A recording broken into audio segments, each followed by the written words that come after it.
Welcome to our webinar, USMCA and the Future of North American Trade. My name is Damon Piatek and I am President and CEO of Welke Customs Brokers USA. While the world has been busy with COVID-19 over the past few months, a significant milestone in the passage of the US-Mexico-Canada Agreement, better known as USMCA, was ratified by Canadian Parliament in March. Canada became the third and final of the three partners in the agreement to ratify, setting in motion implementation set to begin on July 1st.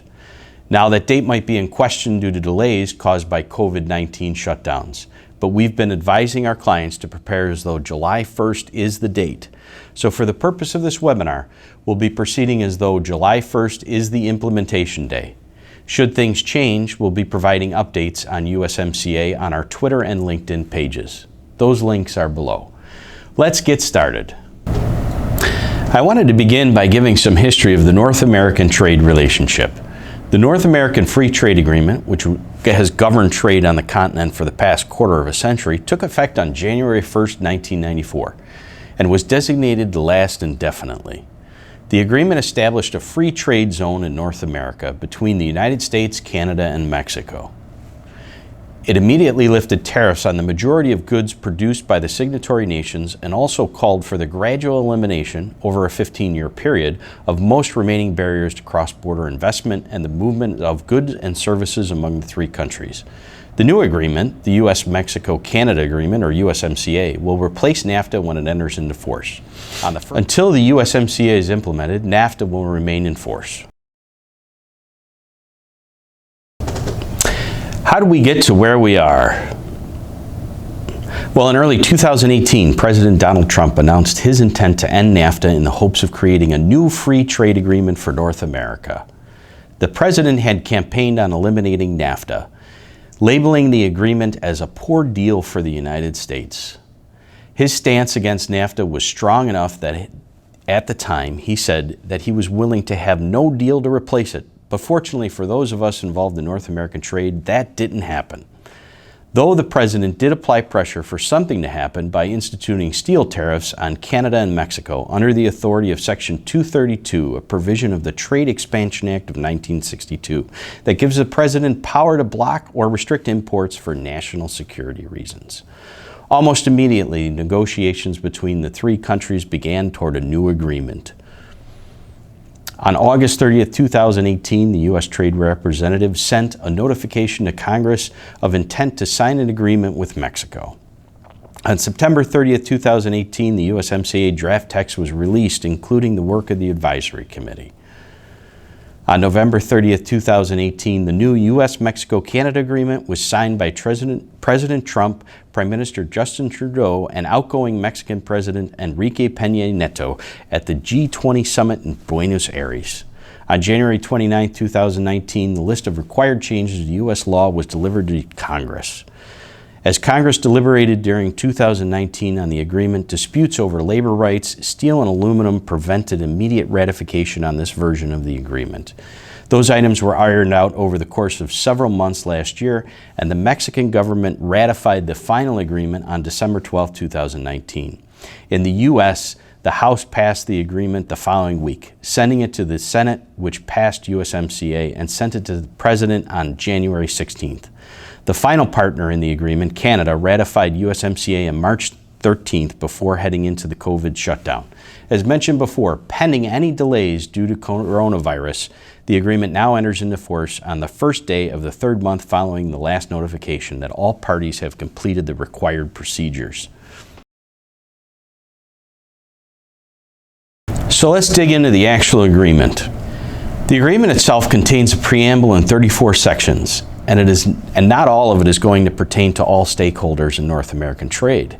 As a U.S. Customs broker, the USMCA is kind of a Bible for us, so I have read the whole thing so that we could best advise our clients.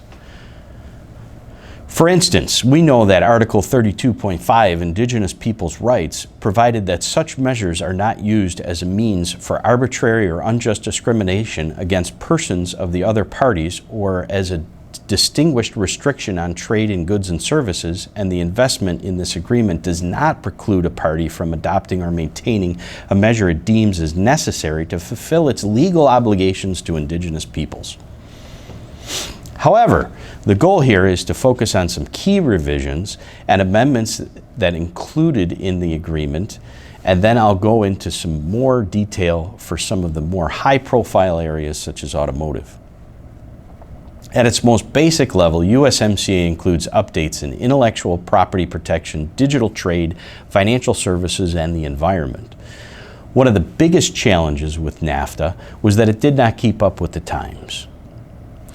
Since the agreement was signed in 1994, whole new industries have sprouted and others have died off. The internet, which was only being limitedly used at the time, has changed the way we work, live, and interact and create, and was barely a mention in the agreement. So regardless of anything else, NAFTA was due for a reboot. These updates were the biggest reason for a new agreement, and the USMCA's most important successes. The new agreement provides more access to the Canadian dairy market for U.S. farmers. It includes a 16-year sunset clause, which means the terms of the agreement expire after 16 years, unless the parties agree to extend the deal during its review, which occurs every 6 years. USMCA increases the de minimis level for duty-free treatment of shipments at $150 Canadian, $117 U.S. equivalent for Mexico, and the agreement keeps U.S. de minimis value at $800. The agreement allows the other parties to terminate the agreement and enter into their own bilateral agreement if another party enters into a free trade agreement with a non-market country such as China or Venezuela. It contains binding obligations on unfair currency practices. It contains enforceable labor standards that includes benchmarks for inspections of automotive factories and facilities. As an example, 40 to 45% of an automobile parts must be made by workers who earn at least $16 an hour by 2023. USMCA significantly expands NAFTA's state-owned enterprises disciplines to address governmental actions that favor them, and thereby distorts competitive vis-a-vis goods, services, and covered investments of other USMCA parties. It severely limits investor-state dispute settlements, meaning 3 years after NAFTA terminates, investment disputes can only be resolved in Canadian or U.S. courts, or through state-to-state diplomatic proceedings. These alternatives are neither fast nor impartial. And finally, USMCA revises rules of origin primarily for automobiles and parts.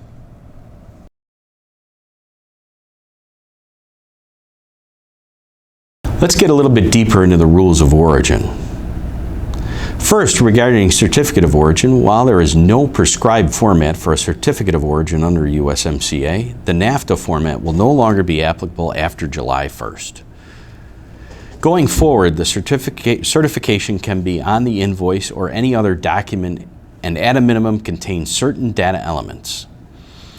Those include, but are not limited to, names and addresses of the producer, exporter, importer, description of the good, and the 6-digit HS tariff classification, origin criteria of the good, the period if the certification is a blanket certificate, and an authorized signature, date, and statement of certification. The basic principles for qualifying a good are similar to NAFTA. Goods qualify under the USMCA if they are wholly obtained or produced entirely in the territory of one or more of the parties. If they're produced entirely in the territory of one or more of the parties using non-originating materials, provided the goods satisfy all applicable requirements of product-specific rules of origin. If they're produced entirely in the territory of one or more of the parties exclusively from the originating materials, or except for a good provided for in Chapter 61 to 63 of the Harmonized System. The provision goes on to discuss regional value content similar to NAFTA. USMCA contains new criteria for the rules of origin for automotive and automotive part imports. These new criteria include increases in the regional value content, new North American steel and aluminum procurement requirements, and labor value content. These new criteria require additional attention by importers to ensure compliance. Other impacted industry groups include manufactured goods, textiles and apparel, and agricultural goods sectors.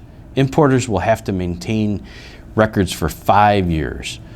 All those documents related to the importation, including the certificate of origin. All records necessary to demonstrate that the good is originating in North America, and the information included in those documents necessary to demonstrate compliance. One last note on country of origin. The NAFTA marking rules are eliminated. Much of the negotiation on USMCA, and rightly so, focused on North American auto industry, which has had a long history of collaboration in the three partner nations. Ford started making cars in the US in 1903. It started making cars in Canada in 1904, and by 1925 it had production in Mexico. Interestingly, this production was for domestic consumption only. Trade barriers prevented cars from being transported for sale among the three countries. In 1965, the US-Canada Auto Parts Pact tariffs on vehicles and parts were eliminated. This led to the broader US-Canada Free Trade Agreement in 1989. Mexico started liberalizing its trade policies during the 80s. The most visible example of that was probably the maquiladora regime, allowing production using Mexican labor for components used in US assembly plants. This merging of the economies culminated with the adoption of NAFTA in 1994. Like for other industries, the USMCA updates out-of-date parameters from NAFTA, but also ramps up country of origin requirements, work rules, and other regulations to strengthen the North American trading partners as a cooperative supply chain.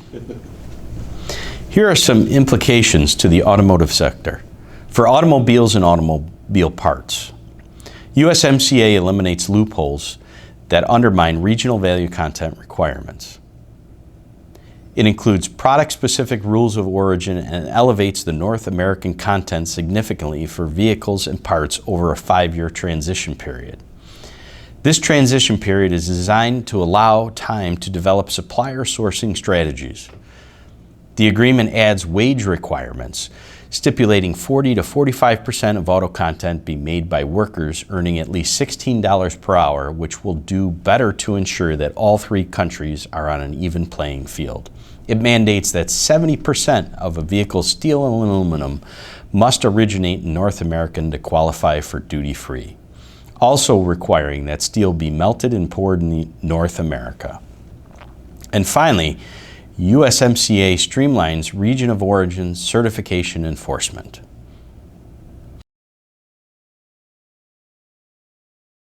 Because auto is such an important factor in the USMCA, I wanted to delve in a little bit deeper. It's clear what the negotiators were trying to accomplish when it comes to the automotive industry. The USMCA rules of origin are intended to incent production within the three partner nations. To allow time for those requirements to be met, USMCA includes some phased-in timeframes to ramp up. For example, the agreement stipulates that to have duty-free status, 75% of its net cost of production must come from the three North American countries. However, knowing that you can't just snap your fingers and change a supply chain, that requirement phases in over 3 years. On the date of implementation, it's 66% of the net cost.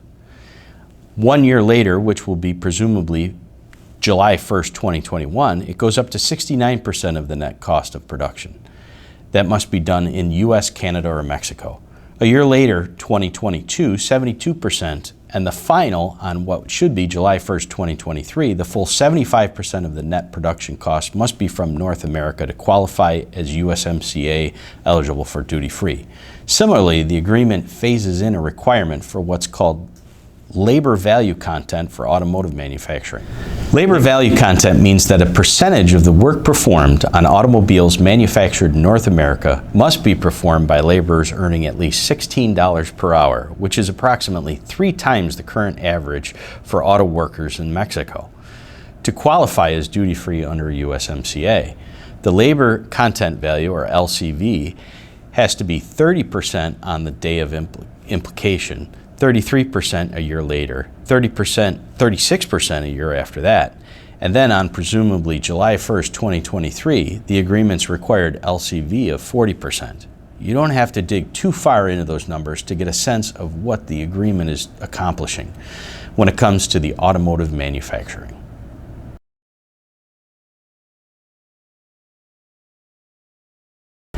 But USMCA isn't just about the automotive industry, so I wanted to highlight a couple other industries, mainly to demonstrate the consistency in the free trade agreements from NAFTA to USMCA. For upholstered furniture, for example, there is no change from the old agreement to the new one. Upholstered furniture still qualifies for duty-free, though there are 2 different ways of looking at how. Regional value content, meaning components being manufactured in North America, must be 60% if the transactional value method is used, or 50% where the net cost method is used. The difference is the transaction value is based on the invoice to the client, where the net cost is based on the production value of the product. These requirements are consistent in the new agreement. The same goes for steam generators. My point in covering these 2 products is that there are many imported and exported goods for which USMCA's coverage is the same as NAFTA's. Once you inspect the new agreement to see how it affects your products, you may find out there is little to no change. But you need to look well in advance of July 1st to be ready.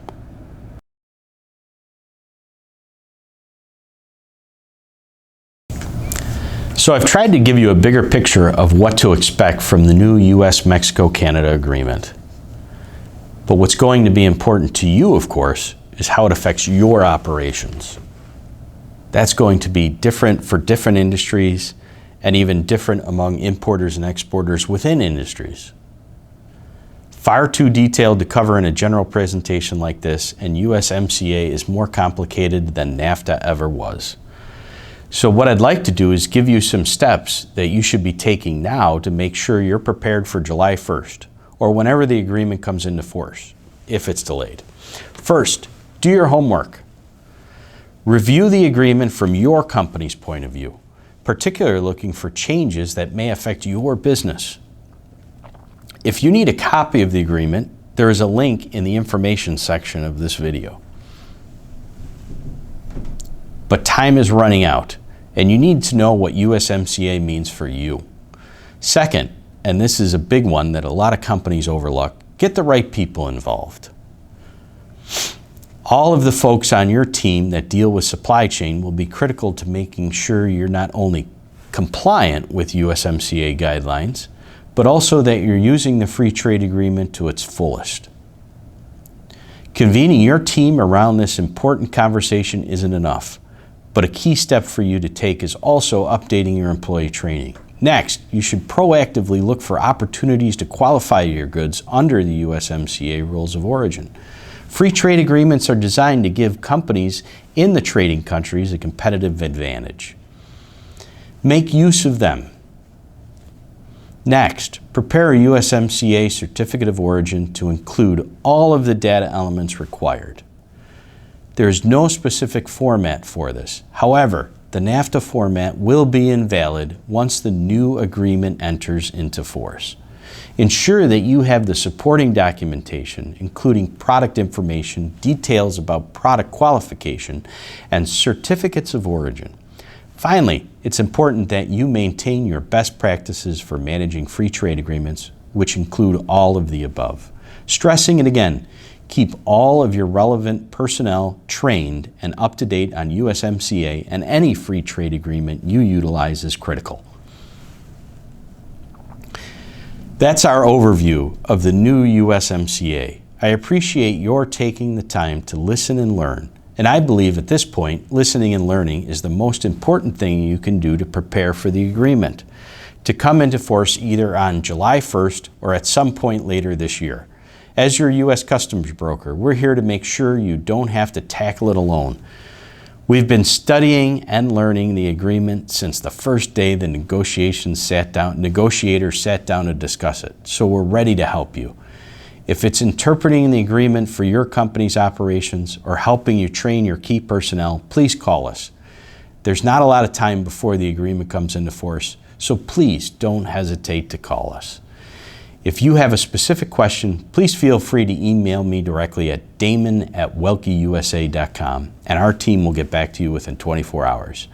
Thank you again for your participation.